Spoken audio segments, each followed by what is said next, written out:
Here we are, and welcome to a pretty episode of the Friday Night Movie Podcast, because we're talking today with the writers and stars of a movie we loved called Pretty Problems. We have with us Michael Tennant and Britt Rentschler. Welcome, Michael and Britt, to the family. Oh, what a warm welcome. That was amazing. I already feel like a part of the family, but it's nice to actually meet your sisters. Yeah. Yeah. I mean, to be fair, he's not that nice to us. So it is a bit weird to say welcome to the family after such a lovely introduction. If, I wouldn't mind if once in a while I got one of those. I think the evidence of this show will show people that the person who receives the not niceness is mostly me. Lately, I am keeping score over here, F1. Okay, I've got a little tally sheet down here, and we can talk about it at the end of it. But it's very nice to meet you guys. Thank you for having us on. So we're gonna get into Pretty Problems, and we're gonna hype up what it's about in a moment. But by way of intro, we always talk about how we're doing. And Lily and Becky, since you don't ask me, I'll just tell you I'm doing well. Survived a week-long trip to Iceland. With Allie, my wife, and Josh and Danielle, my best friend and his wife, who is also a good friend. And we had a great time. It's very cold in Iceland, even in the summer. Like, we got off the plane and they took us to the spot in the movie Eurovision that I love, where they did the Volcano Man video, and just ice and rain just pelting us in the face. As Dad would say, my bones were cold. And then there was a lot of fish eating and fish smell and a lot of outdoors activities and hiking. And I kept thinking throughout this vacation that I think that problems. That's definitely a pretty problem. But also that Becky's husband should have been the one actually on this trip. I think everyone would have enjoyed it more. Just switched him out, because tapped him to take your spot. On the last day, when the breakfast buffet had cod liver oil as one of the options, I knew Iceland is for you. What do you all think? Beck, do you think Lily would hack it in Iceland on vacation? So we were having this conversation. I'm so inspired by your trip. I'm thinking about planning my Iceland trip, my adventure with Vlad, how we're going to go and all the crazy hiking and trekking we're going to do. And I'm saying to Vlad, like, who should be our travel buddies for this kind of a trip? And we're going through the list of friends. I'm sitting right next to her. Lily's like, well, Jose and I can go. And I'm like, no, I feel like you would kind of complain too much and you wouldn't want to do the rigorous stuff. And I'm kind of going on and on. I want to go to the spa. Yeah. And Vlad cuts me off and he goes, Becky, I think you might have trekking dysmorphia. Like, I think you think you're better at this than you really are. Yeah, because he definitely yourself. I think summing you up on the subject of Pretty Problems was when we all went camping in RVs with Mom and Dad 7 years ago. And you and Vlad insisted on sleeping in a tent. Well, everybody else slept in an RV, but you made Vlad every night pull the mattress out of the RV so you could sleep on it. I could sleep on it. Now I'm sorry. Your husband's name is Vlad? Yeah. Vlad, like Vladimir. And mine is... and yours is? Jose. Yeah, so the two of you will survive anything. Yeah, that's actually yeah. That's a very good point. If we're in The Last of Us, you're both making it with your partner. For sure. 100%. Oh no, Vlad will find a way. All three of us married up in the gene pool. Like, on this vacation I was on, my wife would get up, work out. You can't say before dawn in Iceland in the summer because there is no such thing. There's no such thing. The sun is just up the whole time. Then we'd go hiking for a volcano, and then my buddy Josh, by the way, Josh and Danielle planned a great vacation, but after we hiked to a volcano, they'd pull out the map and be like, how many more volcanoes can we see today? And I'm always at the point where, Lily introduced me to the rule of one activity at most per day on vacation. One thing a day. The feedback I received during this vacation was that, well, we know if Shai doesn't want to do something, he's going to let us know. We don't have to worry about him holding back. And that led me to think in general. Yeah. So that led me to think of this film, Pretty Problems, which is about two about a couple. They're working through some issues in their life. They're a little bit stuck in a rut. Have a chance meeting with a very rich, charismatic lady, or Britt's character, Linz, and get whisked away to an intimate weekend in Sonoma, or seemingly Sonoma, in the mountains with this very rich couple and their other best friends for what turns out to be a birthday weekend, where it's almost like watching a boiling frog of awkward comedy, like in the best way, right? The best way of like fish out of water, so good. As they get peer pressured into all sorts of things, or even pressure themselves. I don't know. And I was thinking about how I'm hard to peer pressure on vacation. Like I was thinking, my first question was, how would I react? Because we've all been in these situations where we go away with someone and they get us into. I mean, let's be fair. Let's be fair. Most Cormans would just call up mom and be like, "Mom, they're peer pressuring me. I need you to come pick me up." We were very influenced by those commercials in the 80s where the little kids being handed the can of beer. Come on, Mikey, have the beer. And then they flash forward to the people that are just like skeletons driving a car because they drove. Crash, yeah. You know what I'm talking about, right? So very peer pressure resistant. Jewish parents and Irish parents, by the way, is because when I call my parents, they're like, "Shut up and deal with it." Yeah, huge difference. I'll be fine. For sure. So I was thinking, Lily and Becky, if you were whisked away on this weekend, how far would you have gone with? So here's the thing: is that I think I need to I think I have a problem that I keep watching these types of these movies or Succession, or which we're going to talk about in a bit, but where there's a window into how these people live, like a White Lotus, I feel like if you like Succession and White Lotus, watch this film. It's on Hulu on July 13th. Yes, and I think that it's a really timely topic, and I do really appreciate about your film that you're not necessarily, it's judgmental. No, it's not judgmental. And I don't think it's like Succession where it's like love to hate the people. Like there is a sort of, I don't know, I find a way to be empathetic to all the rich people in these scenarios.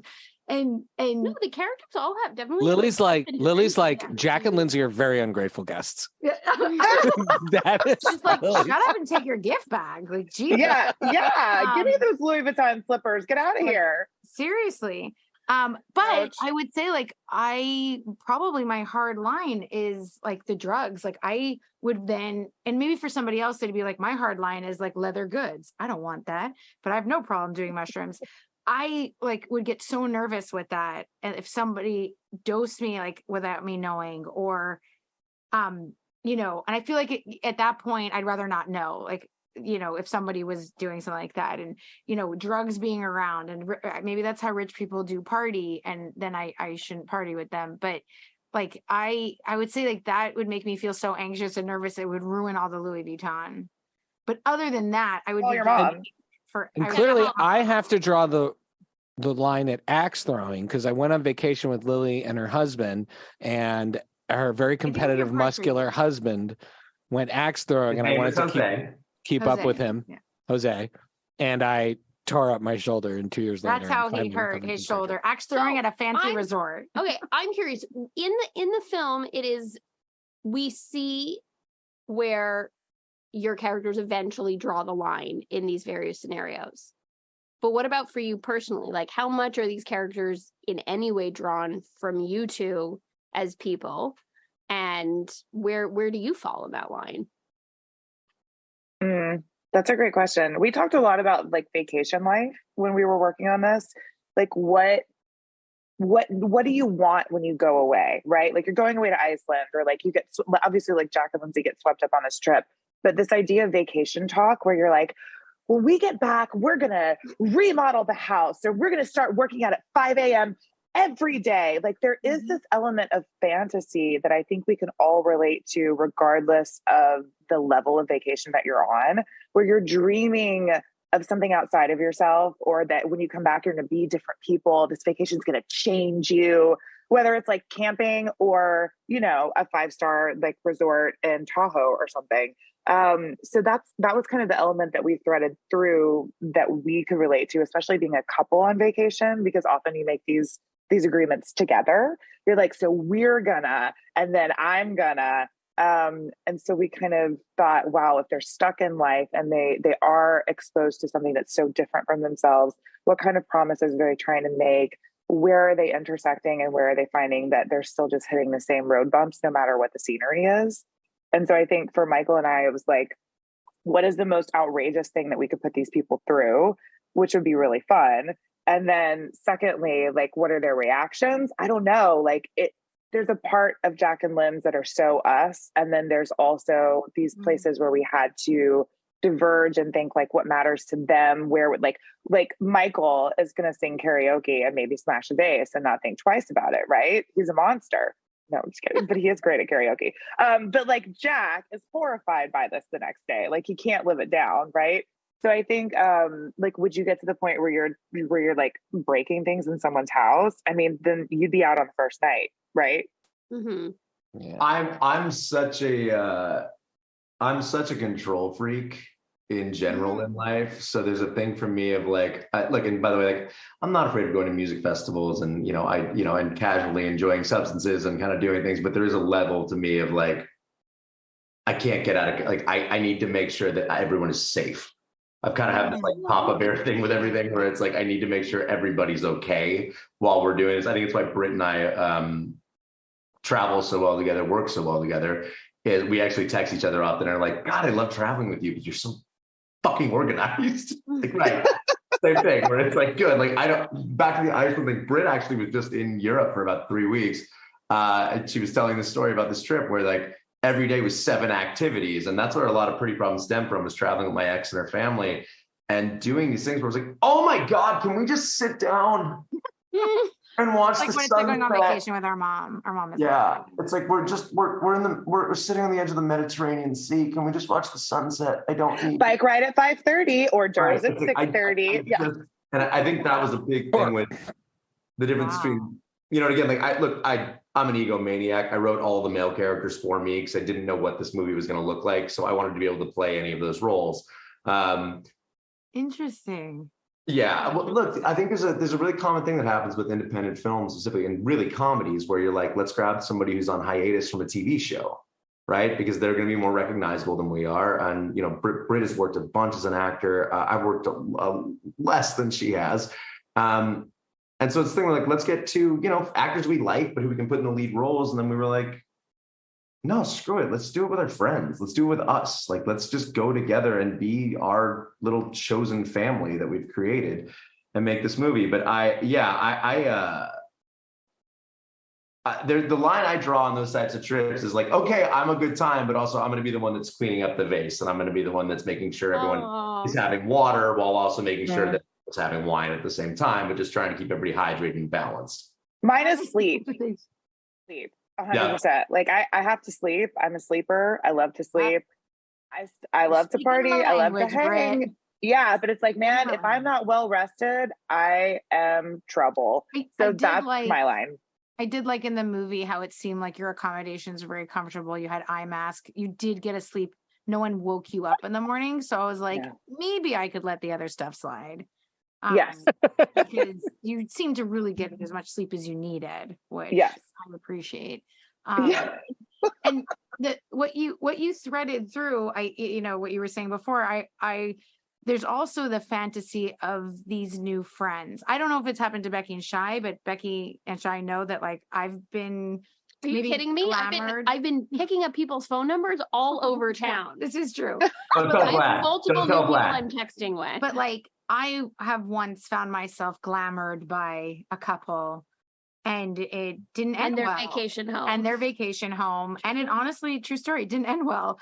And I think that there's also that fantasy of like, oh, like this friendship will make me, like more this or that, or make us more like, this is the thing I need in my life right now. And then if it works out, that's great. But I think there's also a fantasy there when you latch onto the idea of a couple.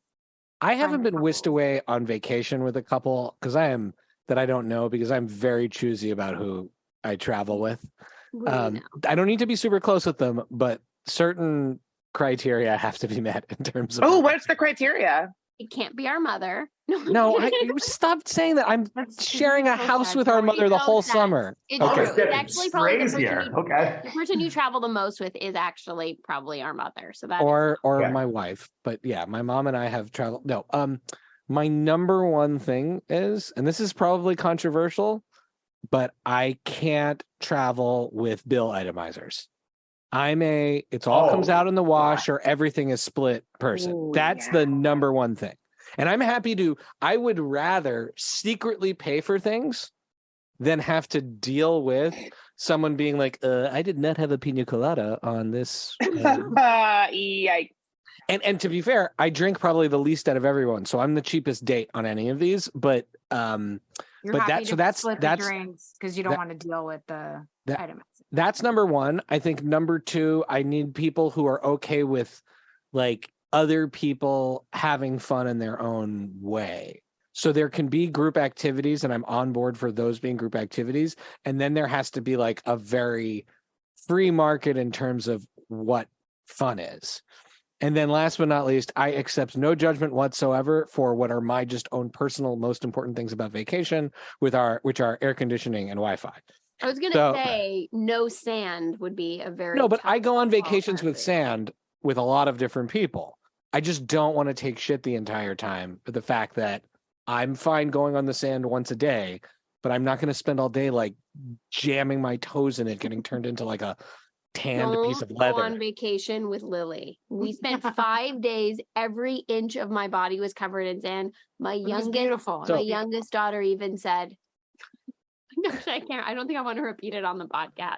But there was a lot of dust in her bits. There's a lot of sand gets in every hole, even if it doesn't. She was complaining. She's 3, and she was like, "There's sand in every hole." You just have to hold a kid by one foot and just hose every hole when you're done with them at the beach. It was beautiful. So, Britt, what about you? What do you require to go on vacation with someone? I want to ask the same question back. That's a great question. I'm very similar. I travel with giant groups of friends. Like this Europe vacation we all went for someone's wedding. It was like 35 of us in Paris. Wow. What? Yeah. I mean, we're a teen tour. The wedding, but like we've done that for music festivals. Like there's usually friends? Really, some people have 30. I think Britt and I do have a lot in common because I definitely don't have 30 friends. I think I only had 20 at my wedding. Half of Lily's friends are on this podcast, and that's only because it's unclear yet if you two like her enough to be friends with her, and then it'll actually increase the percentage by a lot. Yeah. I feel like with all this vacation talk, we're going to find out if we'll travel together, which is great too, right? Yeah. Mm-hmm. Yeah, no, we have a really big group of friends because we combine our West Coast and our East Coast friends, and then we have some friends who live in the middle, and we all stay really connected on Slack. A lot of people use that for business, but we actually use it for our friends. So we plan group trips together maybe 3 or 4 times a year.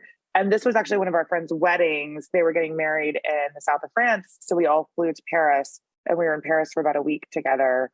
And it was amazing. But that is one of the requirements is like excellent communication. And what I mean by that is that there's like a place where we can put all the information and then everyone can make their own choices and end up finding each other again, because I think that eliminates anxiety. So like when we go to music festivals, we use boomsticks.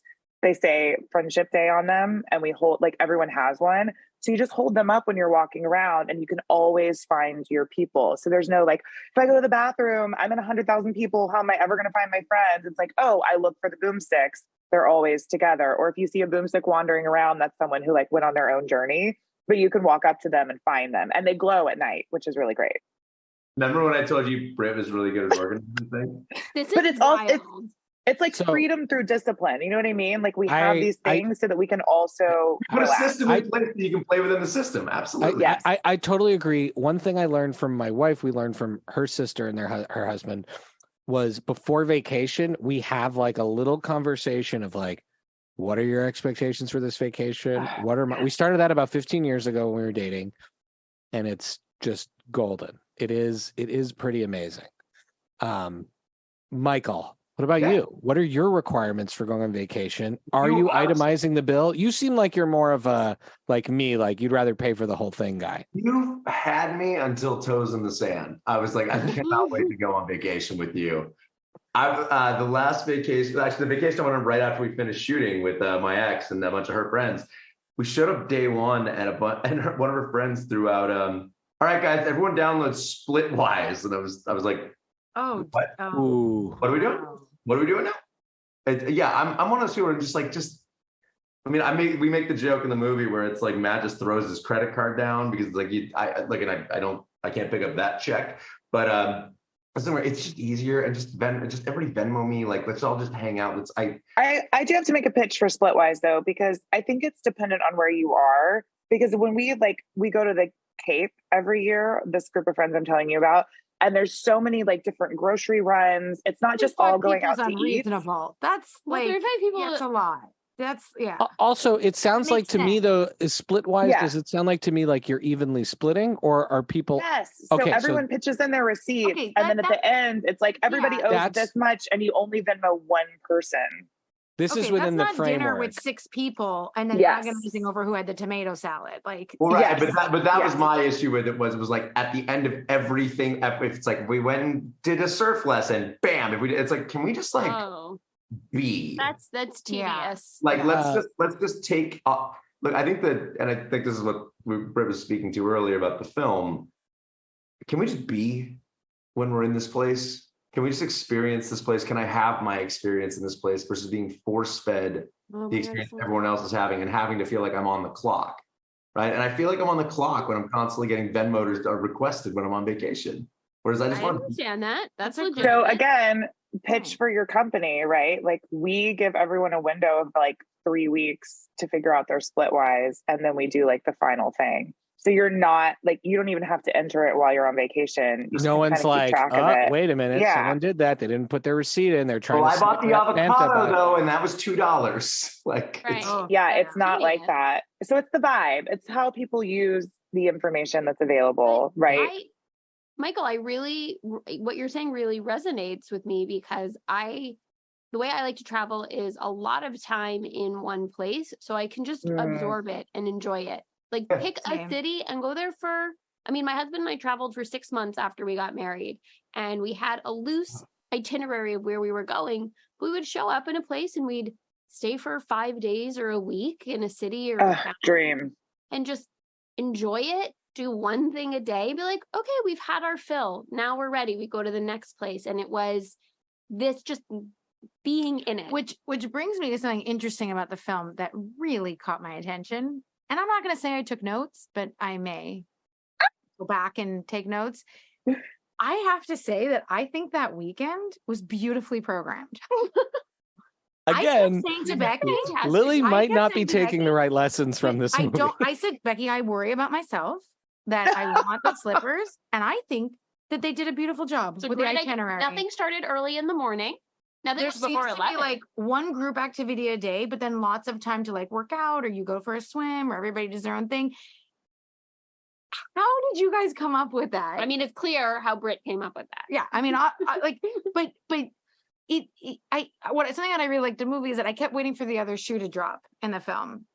One of the best lines ever is when Michael says that it looks like a murder house, it's funny, but it also kind of gets you on your toes for a sec. At the beginning of the movie, it's not a spoiler, and I don't think there's very many murders in the movie. But as off camera, only off, exactly. Not in the film, as you're beginning this sort of like, they're going on this trip, and one of you doesn't really want to, and that joke kind of like sets up a little bit of tension of like, oh wait, this could go terribly wrong. And, in what ways is it? And I kept waiting for the other shoe to drop.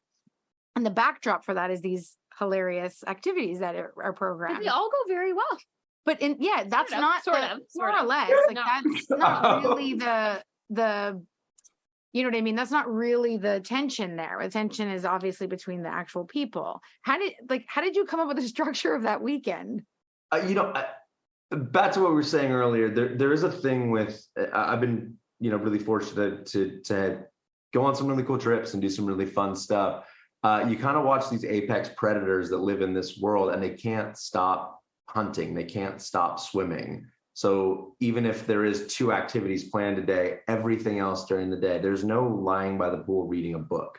There's just always something happening. And I think that was the thing we were trying to showcase, the difference between, Britt and my characters, Linz and Jack, that we need time. We need time to plug in. We need time to unplug, versus these guys are just like, cool, we're not doing this, we're doing this. We're not doing this, we're doing this. We're not doing this, we're doing this. They change costumes. The people we're staying with change costumes every single scene, right? We thought it was amazing. Right. Well like, so well like done. literally, we leave brunch and we show up at a wine tasting and they're wearing different clothing. And it's just like, how did that happen? What is going on right now? Part of it is like a Wizard of Oz kind of fantasy thing that we were trying to go for, of taking us out of Kansas, which is our, our apartment in LA, and dropping us into, Sonoma, Healdsburg. But the other part of it was just, this is how we're viewing these people. You guys brought up Succession before, and it's one of my favorite television shows ever. I'm heartbroken it's gone. I can't believe I lost Barry, that Ted Lasso, and Dave, the season of Dave ended the same week. That was a really tough week for me. But I think people look at the lifestyle porn and they sometimes don't look at actually the, like, oh my God, these people are miserable. Like, there's kind of nothing behind, like, this is so soul sucking, because these people don't want for anything, and therefore they want for everything. The lack of connection, the lack of real conversation. It's one of my favorite things about Britt and JJ Nolan, who plays Cap in the movie. Who is amazing. Yeah, she's awesome. We're working on our next movie right now, and she's a part of the triumvirate with which we're making this movie. But I mean, such a memorable character, so great, Daniel. Yeah, that woman is Daniel. That woman is so desperate for connection, and because she has everything at her fingertips. And when you don't worry about the one thing that 99% of the world is worried about, this chasm opens up in your life where you can worry about everything else. Right? The fact that she keeps talking about the empathy test, the fact that she keeps just wanting to find these little ways that she can get Britt to kind of play with her. That's all just a long-winded way of saying, like, it was important to me to, you said this earlier too, like, I do empathize with all those characters. I do love all of those people. I do like all of these characters. I think they're all really fun, and I think they're a good time. We've had the really fun experience going to film festivals where we can tell about 2 to 3 minutes in the movie whether it's a Jack audience or a Linz audience. Jack audiences don't laugh as much. They tend to be a little bit older. They tend to be divorcees. They tend to have a little more life. And Lynn's audiences are more just, everything is possible, and it was such a goal. Britt and I had so many conversations around this. Like, I don't want us to be likable. I want us to be relatable. I don't want us to be black or white. I need us to be gray. Like, Britt is so talented. She's so lovable. It's why she has 30 friends that will go on vacation with her. Clearly. That's nice. Britt is a magnet for connection. And it was it was tough for us playing these characters because we sucked the entire time we were doing it. We were not fun, and everyone else was having the time of their lives. But that was important to me, that I wanted people to walk into the movie and feel like, what would I do in this situation? And like, would I be a Lindsay or would I be a Jack? I feel like one of the things, and I rewatched it a second time. Thanks. Because I liked it, but also because, to prepare for today, or, we like to prepare on the show. Homework's good. And I mean, especially when it's watching your movie. There are some trips where I'm a Lindsay and sometimes I'm a Jack. Although, Becky and Lil, would you say I'm more of a Jack on vacation? No, it depends. It depends where you are, because in India, Lindsay. India shy is a total Lindsay. No, and Southwest shy is a total Lindsay. I think work trips, I'm more of a Lindsay. Personal trips, I'm more like, you're a Jack. Yeah. Let's watch. Yeah. Like, why did everybody change for dinner? I don't have to change my shirt for dinner. Now, like, when he said that line, I'm like, oh, it's like shy. Yeah, the version of you I met at South by was definitely a Lindsay. Yeah, for sure. That's what I mean. That is my general personality. Is optimistic. And I think like we plan those activities, like back to that question, we plan that from a very Lindsay perspective. Like those were the Lindsay moments in our lives. Like I've done a murder mystery dinner theater with my friends and it was so fun. And we were like, that's got to be it. Like, we don't want to do a barbecue. Let's do something bigger than a barbecue. And then it was like a Wild West themed murder mystery dinner. And then it shifted to like the Chicago thing. And it just kind of developed as it was getting written. And then like cow ceremony, like Michael started being like, we need something that's going to bring them back together. Like ceremony. We need to have like an apology. We need to have connection. Ceremony? I was like, oh my gosh, can we do like song lyrics? With the song lyrics, the writing in that scene, does everybody notice? Because I was like hitting Becky, being like, she's saying song lyrics. She's saying song lyrics. Yeah, I sent Britt and Kestrin like, I think 5 different versions of that scene, knowing that the Spice Girls thing had to be in it. Like, and it had to be 4 non-blondes. Tell me what you really want. Those 2.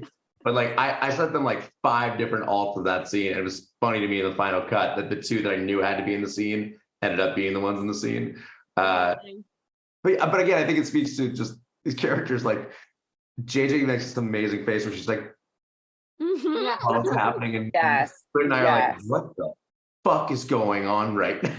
Like it's, my favorite night of texting that we had, because he came over to my house and the concept for like doing the ceremony developed. And then we were like, well, we don't want it to be overtly drugs. Cause my initial thought was like to really go in the direction of like, they know that they're doing it. And he was like, no, if we do it cacao, it's like supposed to be a heart opener, but then it's like a secret dosing situation. So the story is really coming together in these little moments that you have just in conversations.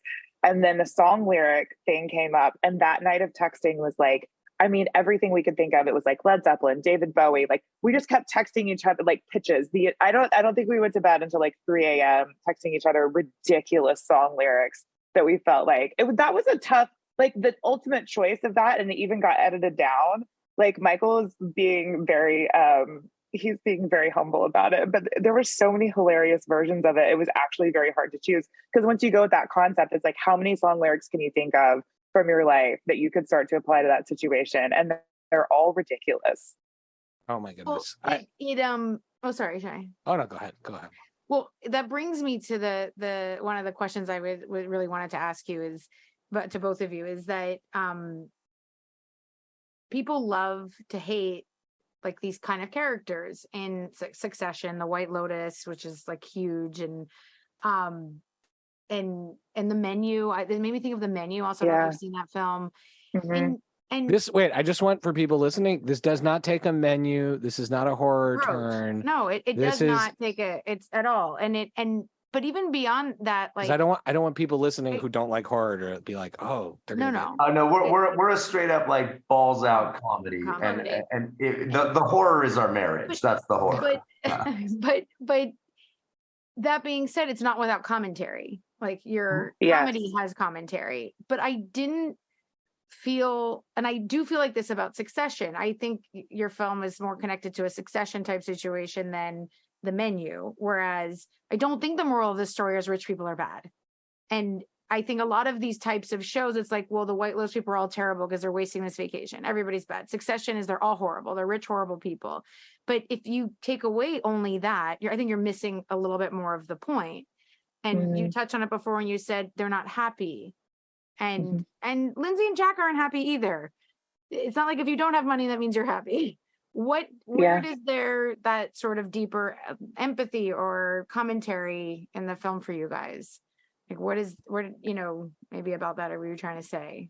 Because I think it's just rich people are bad. Yeah, I think it's multi-layered. I mean, my first instinct always is to say, we love the people that we cast. And we knew that we were casting friends of ours that were extremely talented, and we're not going to get stuck in a stereotype, because I feel like the best comedy for me is it always leaves you a little introspective because you feel like you relate to it and you're laughing. It's like Michael would say, our goal is have them laugh, and then feel like they got punched a little bit in the gut. Cause you're like, ooh, ouch. Ooh, I've done that. Or like, oh no, I've had this fight. And then you go back to laughing again. So I think in the entire scope of humanity, is really integral to comedy, I think, because, you know, comedy is your drama of life with laughter included. And that gives you this catharsis that's really important. But if it's just stereotypes, it's one dimensional, and life is not one dimensional. So I think it starts with the fact that we love these actors. We knew that they would bring some lovable, interesting qualities to these people.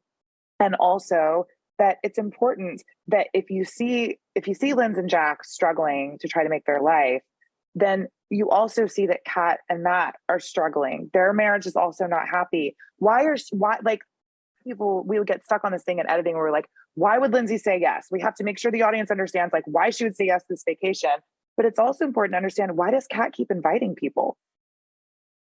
Why does she has this hungry ghost space that she's always trying to pull people in to fill as well, right? The scene in the pool with Matt, I think with Jack and Matt is that's my favorite scene in the whole movie. That's my favorite scene. Mine too. Thank you. Yeah, I wouldn't let us cut a goddamn second of it. Yeah. I really like that scene a lot. And I think you get that.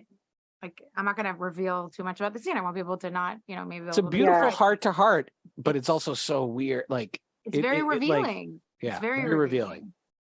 Well, and that's also something about vacations too, right? Like if you are, I don't know, if you're on it with your regular friends and family, it's a little bit different. But sometimes when you find yourself even just talking to a stranger at a bar, like suddenly you're like, I'm in Iceland, I've had 2 glasses of wine, and I'm connecting with this stranger who's from like Lisbon, and I'm talking about the fight I had with my husband in the hotel room. Like, how did that happen? I do think it's easier to be vulnerable with someone you don't know, because they don't have no stakes the trauma in the same way. And there was like a self-reflection there where Matt says something about Kat that we all know, but you don't necessarily think he knows, or he's oblivious to it, and he's not. And it's sort of like it's like a little reveal into they're not dummies. Another moment I want to bring up, which is when Matt clarifies his success to Jack. And Jack's like, you got so lucky. And he's like, no, I had a lot of help, and I had help in the right places at the right time. And I thought that was like the directness of that scene. I enjoyed it. I found it very refreshing, because I think we love to look at the Succession people and go, oh, they were just so lucky to be born with this or to have that. And it's like, no, like people get very specific help in very specific moments, which allows them to do these things. So this idea that it's like, why couldn't I just do that? Well, you couldn't do it because you weren't born into this circumstance, is like that cold bucket of water, as part of the commentary on these people and their lives and all that they have. And so I actually liked in that moment how direct he is being about honest about his life experience. Why did you include that scene in the film? Like, why was that important for you to put in there? It's great because these two things actually go hand in hand. The lovely gentleman who owns that home we shot at and we were staying at, for the sake of anonymity, I'm not going to say their names. But which is a donation to us, by the way. Like they really liked a couple of movies Charlotte and I had done. We developed a relationship with them, and we were there, and I asked if I could shoot a movie, and they were really cool and said yes, and that they would be gone for 3 weeks, and we could shoot for the 3 weeks they were gone. He called me the day after he saw the movie the first time. He was driving back from his office to the home. And he specifically brought up the pool scene. And he said, I have never felt more seen by a scene in a movie in my entire lifetime. Whoa. And I was like, yeah, because I was kind of thinking about you when I wrote it. And I was kind of thinking about this idea of like, I think most of us get handed the In-N-Out burger menu of life. Like, I thought I was going to be a professional baseball player. Then I thought I was going to be an actor. Then I thought I was going to be a bartender. Then I thought I was going to be a producer, an actor, and a writer. And thankfully, the fourth one is working out for me. But really, these have been the things, right? I think people that grow up with that much wealth, which is what I try to paint with Guy Carey, is they get handed the Cheesecake Factory menu, which is everything is attainable. And because everything is attainable, you can't touch, because you can touch everything, you actually can't dive into anything. It was important to me to point out that, look, if somebody gave me $150 million, if my dad just wrote me a check for that much money, I would like to think I'd be able to make more money off of that. But we do watch characters like the people on Succession, which it took us 4 seasons to get there, and go, oh my God, they're all fucking idiots. Like they're not good enough. Right. Like they're not serious people. It was one of my favorite ones. I've been stuck on that line. They're not serious people. So good. I literally didn't sleep. Yeah. You have no idea how much we've talked about that line. But I do think that's much worse than not having the money. Much worse. And that's what I was trying to go to, is like Matt. Look, Matt didn't grow up poor, right? Matt didn't grow up poor. Matt just did really well, and Matt's a smart dude. And then when life did throw some shit at him, he adapted, he evolved. He's a really smart guy. And he also had an environment that supported that, because when he falls down, he has a friend who has a trust friend that can pick him back up. So it is like, I think that's what you're hitting on, is that there's more layers to this than just hating someone for the circumstances they're born into, right? Like there's all these dips and turns, but if you have an environment that supports you in a way that you don't get supported if you have the in and out menu, it makes a huge difference in the trajectory of your life, right? Which is a fantastic contrast to Jack, who made one mistake. It's fucked. One mistake. Can't get out from right. it. There's no get out of jail for him. There's no get out of jail. And oh, sorry, Britt. No, I was just going to say that was an important part of like when that scene was getting written on the balcony where he's talking about how he made himself. You're asking the impetus for that. And one was like, it is an interesting representation of humanity, but also that's exactly what Michael wanted to make sure to point out, is like, here's this guy who's going door to door selling solar panels, and he makes one mistake and he hates his job. He can't get back up. And also he wants to hate Matt immediately, thinking you're just this wealthy guy who got handed everything.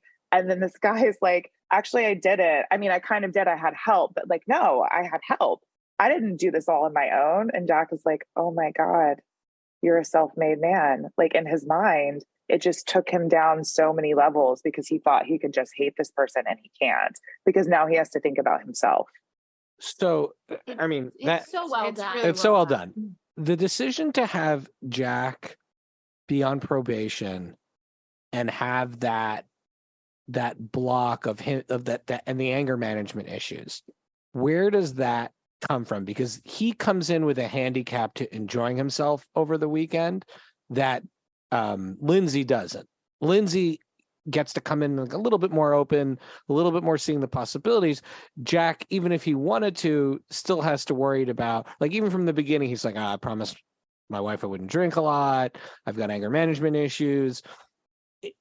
There's like a fuse that can pop with him that you don't get the sense Lindsay has that like, risk factor in terms of, wants it. I think that's a huge part of it too, is like, she doesn't want to deal with the consequences of what has happened in their lives. And I think that's a great point. Yeah. So relatable to your partner. Sometimes you're like, I know I married you and I know I said I would, but like, I don't want this right now. I don't want what you're angry about, or like, I don't want this handicap that has been introduced into our life because of a choice you made that now I have to deal with.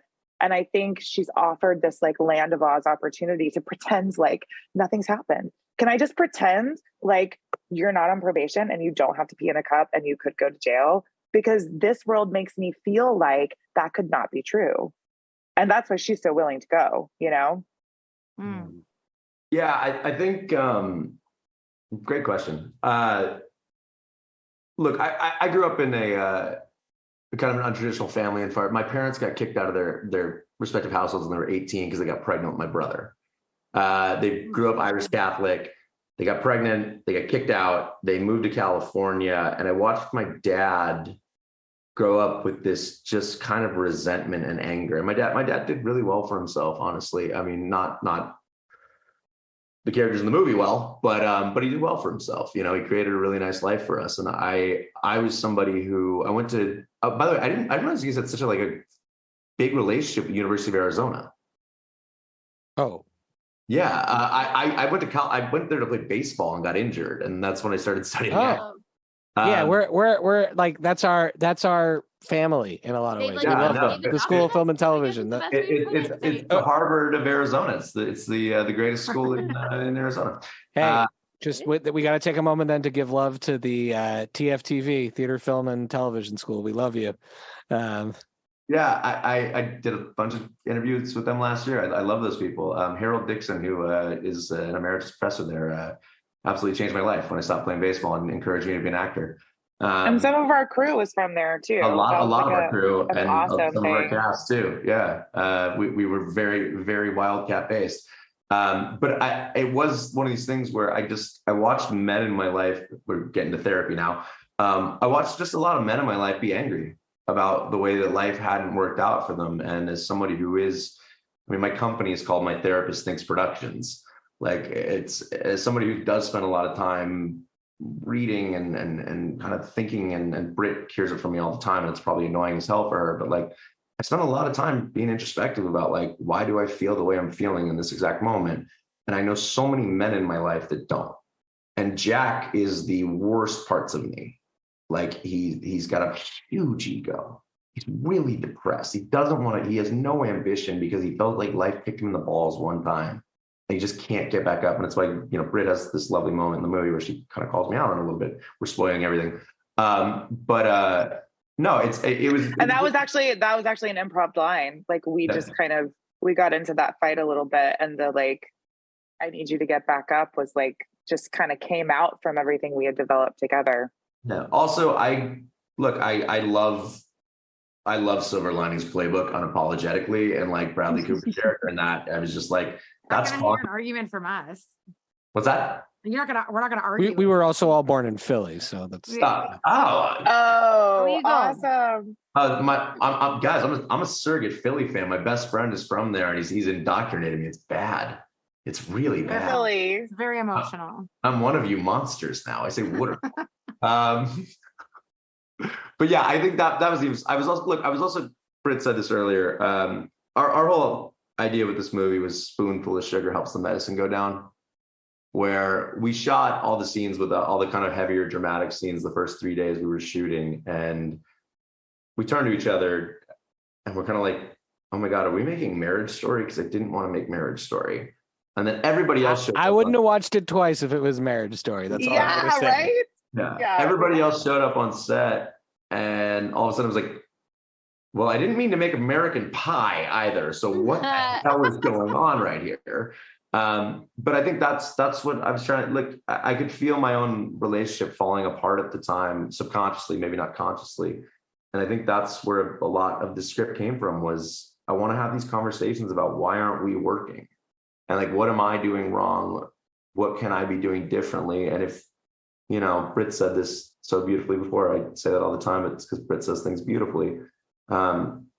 If we try to connect and if we try to communicate, I think we can get there. And if we don't, we don't, but we tried. Versus what I think a lot of people do, which is what Jack does, which is like, screw it, I sell solar panels now. This is my life. Fuck it. Right. It's a really big difference. Although I do want to believe, I'm a very big optimist. I want to believe that they make it in the end. And that's my take. They find their way back to each other. They needed a real shakeup to I did them out of their slump. It's possible, right? And that also it's possible they don't, because people are people. It's possible that they don't. I mean, it's an open-ended ending, which was very purposeful, but I am like you. I would like to believe that with the right tools, I don't think they had the right tools, but I do think that they have the right desire for connection. And that's a place to start. What they decide to do with that after they leave is up to them. But my hope for them would be that there's a possibility, right? There's a possibility for it. So I hope so too. It reminds me a little bit of the end of Catastrophe also, which is another one that's kind of reminds me. So I avoid people being miserable movies, particularly like Miserable Marriage for like an hour and a half movie. This is not that. This is very funny. This is really funny. And I love all the characters. There's so many quirky characters. It does defy genres a little bit. The way you said, like it goes from Marriage Story and American Pie, like all of that. I love that you mentioned those both in the same sentence, because to me, that's what makes a movie like this so appealing. Is that are you guys watching The Bear? Oh, Yeah. Wait, but we haven't seen season 2. I finished season 2, but they so haven't. we haven't seen it yet. Finished it. We're in Spain. Okay. We're gonna watch it too. Yeah, no. So the people on the bottom half of my Zoom are dead to me. That's the 3 women. It's season 1. Season 1. No, but season 2, I swear to God, it's not available. They were in Spain. They don't have access to it. Things are happening. Get a VPN. You can do better. No, I tell Lily all the time she has to change VPN. Did he mention he's controlling at all? Did that happen? I need everyone to know what I'm talking about at all times. No, it's the way I feel about that. It's like where I'm like, it's the way I felt about Atlanta, which is one of my favorite shows. It's the way I feel about, so many things where you're like, I'm laughing and I'm crying at the exact same time. And I think Judd Apatow has been huge in this space. And, I look at so many of these indie filmmakers, and we're at a place with indie film where I'm a little worried sometimes that like we're going to become the opera, where we're going to need angel investors to be able to keep making these movies. And by the way, like angel investors, I'm right here. I'll put my Venmo right to the link for the podcast. But we are trying to tell, look, like Shannon, I've talked about this, like I love Star Wars. I like Marvel stuff. Like I saw Guardians of the Galaxy 3 and like I was crying. The shit that movie's amazing. Like that, I was crying. That movie is amazing. I went home and hugged the hell out of my dog. Like, the fact that like Rocket's first word is pain. You're like, oh, I'm dead. I'm over. I'm done. This is over. But like the IP franchise of it all, which I think we might be coming out of, but also the fact that we've got, the people that used to run studios were film producers. There were people that really gave a shit about storytelling, and the people that run them now, and no shots at them because they make good stuff, but it's not about the bottom line. It's about connection. The reason we tell stories is to connect with each other. The only reason that we are here on this Zoom, on this podcast right now, is because we, thousands of years ago, formed language and community. Like bears should have killed us. Tigers should have killed us. We should be dead, but we're here. And that's because we formed language and connection. And like, that's all I want to do with film. That's all I want to do with television is form connection. And I do think the best connection comes from laughter. I think that's everyone. I love it. So speaking of laughter, the funniest element of the movie, my favorite scene was the pool scene. The funniest element of the movie to me is the relationship between the Flaxes and their staff, particularly Daniel. And at the end of the movie, Daniel, I believe, Milton. What? And Milton. And receives, what was it, jackass pay or asshole pay? What is it that he received? Asshole tax. Asshole tax. Yeah. Which is extra money if a guest is not appropriate with him. Yeah, or the rude owners or hits him or whatever. Yeah. Uh-huh. And he's totally down for being paid for that. He should be careful going on vacation with Lily, because Lily has reverse asshole tax, which is if a place is out of not going to want to go on vacation with me now, Shay. No, what are you talking about? You kidding? Lily that Splitwise is going to be nothing when you're done with Lily. Stuff she never I promise you go on vacation with her, you won't pay for a single meal. Yeah, Splitwise won't even matter. We'll be paying you. I hold people to very high standards. So I would love to know. Okay, the signature game of Friday Night Movie is called Buy, Rent, Meh. So we're going to play that right now, which is buy, meh. Okay, it's our ranking system. Got it. Okay, and meh doesn't have to be the lowest ranked. It can just be meh, however you decide to explain it. We're going to throw out a few different people for the first round of who would you have to be paid extra to go on vacation with. So in some ways, you got to kind of have to reverse. You're gonna have to like reverse rank these in the sense that who you rank by is probably who you'd be most willing to go on vacation with of this group. Who you meh is who you'd have to be paid the most to go on vacation with. Okay, is that fair? Is that how they say that? Yeah, right? that makes sense. All right. So in these categories are insane. Like we really, some people are real, some people are fake. So number one, Kourtney Kardashian. For those who are not following at home, she's my favorite Kardashian. She's married to Travis Barker. The drummer for Blink-182. From my unpopular hot take. I've never seen a minute of the TV show. My entire You've relationship. always known that court's yours. You've always known, even though you don't want to. Grimace from McDonald's, but like a guy in the Grimace outfit. Okay. Or just Grimace. Oh, like a guy in the milkshake outfit.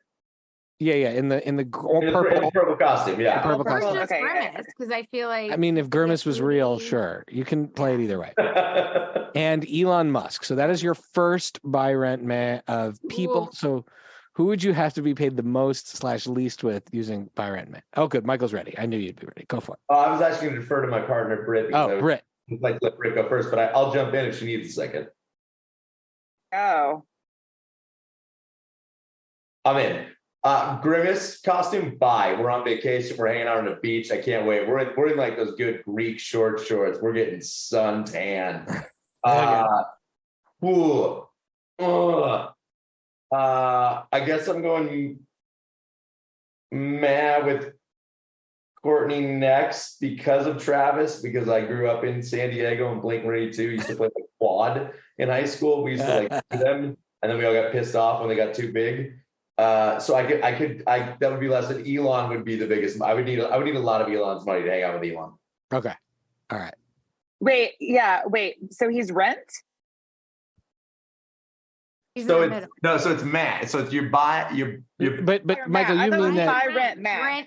I think it was the rent. I'm sorry, I missed the rent. Okay, great. So he's Matt, she's rent, Grimace is buy. Okay, that's good. That's a good answer. Okay. Maybe. Oh gosh, this is not really in my character, but I'm just trying to think smartly here because this feels like a really I gotta have the right answer for this game. I love that. You just gotta play. You know what I mean? You don't have to. Okay. So I would pay Elon because I could get a lot of information and then blackmail him. Right? You get that close to him. I'm playing a long game. I'm playing a long game. I'm gonna endear myself, and then I'm gonna sell that man out. Smart. Okay. I'm gonna rent the Grimace costume because I feel like that's a lifestyle that I don't know a lot about, and as a writer and creator, there could be some really really interesting character developments that could come from connecting with this person. And then I am going to Matt Kourtney Kardashian because I don't believe in any of the empire that has been built from that name. I'm sorry. No shade to anyone who does, but I'm not about that life. I'm not about the reality star. We happen to get a political person in office from that route, and I just can't. You felt like that was maybe a bridge too far for reality. Yeah, it was a bridge too far. It's gone too far. It's gone too far. I'm sorry. I'm so sorry. The reality. That's your boo. That's your boo. I'm sorry. I mean, she likes Jewish guys and drummers. I feel like I have a chance. Oh, there you go. I can't hit on you for that. You got not at the same time. Not at the same time, but we love who we love, you know? Yeah, it's so true. Okay. The next round of this we will play with Roman Roy from Succession. Okay. I feel like maybe I'm gonna turn this category upside down since we talk so much about Succession. Are you gonna do this? You're gonna do this? Yeah, we're gonna do the big three. Yeah. Right. Roman, Siobhan, and Kendall. Ready.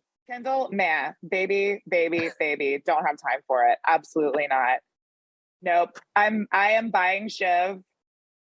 Just find her as a complicated female. I'm into it. And then I am gonna rent Roman because Roman could be fun. That's it. I'm just getting on a plane with Jerry and Carl, and we're just gonna see where see where that golden parachute has you land. Pop that parachute. No, I think Britt just hit my. By the way, I think Kendall Roy is one of the greatest television characters of all time, and Jeremy Strong is breathtaking as an actor. Shoot me if I ever end up in a car with that human being. Oh my God, yeah, I cannot. I do not have the patience for that. Yeah, just the way I was listening to a pod yesterday. They was talking about his introduction scene. You're like, the Beastie Boys could not have been a better way to meet that character. Where it's just, I actually worry that finance. Worry for Kendall. I know. I worry for us as a civilization that finance bros in 10 years are going to start talking like Kendall Roy because they think that's normal. Like the way they did with Michael Douglas and Wall Street. That's exactly the comparison I make. Where it's like people don't say I'm on Molly eating getting my dick sucked grilled cheese sandwich. That's not a thing. Like those are not words that get used. Yeah. And I think in that Mad Men era too, we had a whole bunch of people acting like they were in Mad Men. Oh my God. I need to know what Becky and Lily think of this one. Becky, I mean, you have a small sample of Succession, but Lily, where do you land? Answer. Against my better judgment, I want to buy Rome because I feel like it'll really take me out of my comfort zone. Like, He's definitely gonna get you to do drugs. He might. Like, I might have to like bail, but I really feel, and I don't think he would care if I bailed. He's not He'll there. just keep inviting you. Oh, he does not care. Yeah. Does not care. He'll replace me, or he won't even notice that I was there. It's fine, but like if I'm invited on that private plane, I do want to see where we're going. That bachelor party episode is one of my favorites. It's a closed loop. Yeah. Awesome. And then for sure, Shiv. I'm renting Shiv. I feel like Shiv and I could. Don't you feel like there's so much judgment from Shiv though? But that's fine. Okay. I want to hear what she has to say. It's good. I'll take notes. I'll take what I want. I'll throw out what I don't. I feel like she can spa really well. She doesn't seem like she wants to do more than one activity a day. She's so true. She wants to be like on the phone, but like she also kind of wants to meet a cute guy. Like she's definitely like she's down to have a threesome with you and somebody else. Like, she's down to party. She's down to party. She's definitely looking for some cute guys, and she knows how to dress. So I feel like there's gonna be some shopping.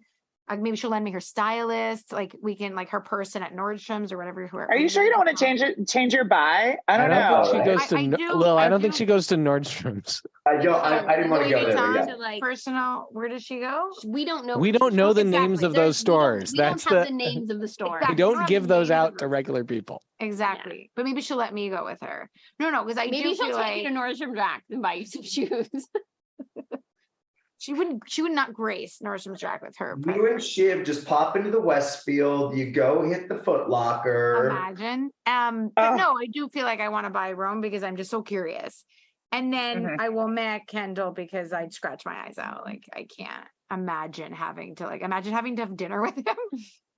Oh my God, you'd have to sit there and like listen and like placate him, and you couldn't disagree. Oof, I'd get kicked out. I wouldn't be allowed to be at that dinner. But then maybe, I don't know, Khan is like an outlier. I might want to go on vacation. Khan wasn't part of the way. Khan wins. Yeah. Just saying. Yeah. I'm a big Khan head. Big Khan head over here.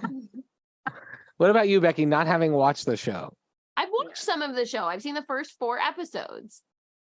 Based on it, I'm a bit torn because Kendall seems like the biggest weenie and I could get him to do whatever I want. But he just seems like such a wimp ultimately. Like inside he seems like he's a wimp. But no, I would actually agree with Lily's order because Rome seems like he's going to be the most fun and it's going to be wild and a once in a lifetime experience. Siobhan, I think you would only have to hang out in small doses because she wouldn't really be interested in spending a lot of time with you. She'd invite you on this vacation, but exactly, you do like one commitment. You would do like one thing a day and then do whatever you want. And I do agree from the few scenes I've seen of Kendall, it would make me want to scratch my eyes out ultimately. Like that is not a person I want to hang out with. So I do agree with Lily's assessment. I just think now that I've really had a chance to soak myself in this conversation, I very much want to go on vacation now with Carrie, male Carrie, Matt Flax, and Cat Flax. Like compared to these Succession kids, I'd like to go on vacation with all of them. You're like, yeah, okay, let's go. They're and of course, Jack and Britt, Jack and Lindsay, Britt for sure because Britt clearly knows how to organize a great vacation. We're gonna get on that one way or another. I love going to a music festival with Britt Rentschler is we're gonna now are these all EDM festivals? I know. We do everything. Or are they like Bonnaroo? No. Like, what are we talking about? No, here? yeah, more like Coachella, Outside Lands. You can find it at Primavera Festival. You can find us at ACL. You can find, it's Primavera, yeah. Really, is Primavera the one that Bleachers played at this year? Just now, in June. That you didn't go to? Mm-hmm. Oh. I was there, but I didn't go. But I was there. Lastness. All right. The film is Pretty Problems. It's on Hulu. So good. July 13th. It's so much fun. Again, if you are missing Succession and White Lotus, this is the thing. You want to see something funnier. Funnier. But this is going to scratch that itch. Yeah, we're there's like, a lot of heart. We're like if Schitt's Creek went to White Lotus. That's what we're Yes. That's exactly how. Perfect. Of course, you know how to describe it. You made the movie. That's great. Look at that. And Britt, where can people follow you? On Instagram, Ophelia Grown Up is my handle. I'm also on Twitter, but Elon and I are in a fight, so that may not be for very much longer. So find me on Instagram. Which is why I met him, but you want to buy him. I'm happy you're trying. Well, I'm going to exploit him because I'm a genius. Blackmail is powerful. Blackmail is.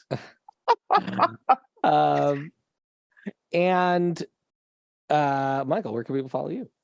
I'm on the IG occasionally at my last name MT, Tennant MT, but usually if you don't like mental health stuff or my dog, you're not going to want to follow me. If you like my dog, he's my sweet boy right there. Oh my gosh, I can see him in my living. Are those hats his hats or your? That's a great question. He's every time we go to Austin, Michael buys a new hat. Okay. Wait a second. Wait, for the dog or for him? Both. No, I can't. They be both. Shameless plug. This is my dear friend Ryan McGrath's shop in Austin. I met him when we were at South by last year through JJ. He was working in med sales in Marina Del Rey and just woke up one day and said, "I don't like what I'm doing with my life. I'm going to move to Austin. I'm going to start making hats." And he makes these gorgeous hats, and he's made 2 of these custom for me. Would have supported his business for sure. Robador is the name of the company, but just the sweetest, kindest dude. He has become one of my dearest friends in the last year and a half. Because I meet really great people at South by Southwest, which is why we're all on this call right now. We met over a Topo Chico and a taco, and here we are, months later, just getting to know your sisters, which is a I love how the Topo Chicos flow at South by. There's a lot of Topo Chico. Sparkling water. There's a lot of Topo Chico. Sparkling water snob. It is the best sparkling water for sure. Yeah, 100%. I could be talking to you guys forever, but when are you coming to DC anytime soon? Just are you in Spain? Do you want to bring your 30 friends to Spain? The Canary Islands is amazing. Yes. I've got another Zoom in 45 minutes, but I'm in Spain. Yeah. I live in the Canary Islands. You're invited anytime. Lily, all your friends. Lily is the hookups with all the Airbnbs. Slack channel right now. New trip. We can end the podcast whenever. We can just keep chatting. Okay. You live in Spain? Yeah, we're in the Canary Islands where she lives. She lives on Tenerife. And that's why it wasn't. All right, the podcast is over. We can now talk. Thank you for listening to Friday Night Movie, the sibling rivalry and pop culture podcast. Join the Friday Night Movie family by following @FriNightMovie on all of the socials and visiting our website, FriNightMovie.com. Our theme song is by What Does It Eat? And make sure to leave us a review on Apple Podcasts or wherever you get your podcasts. Thanks for listening.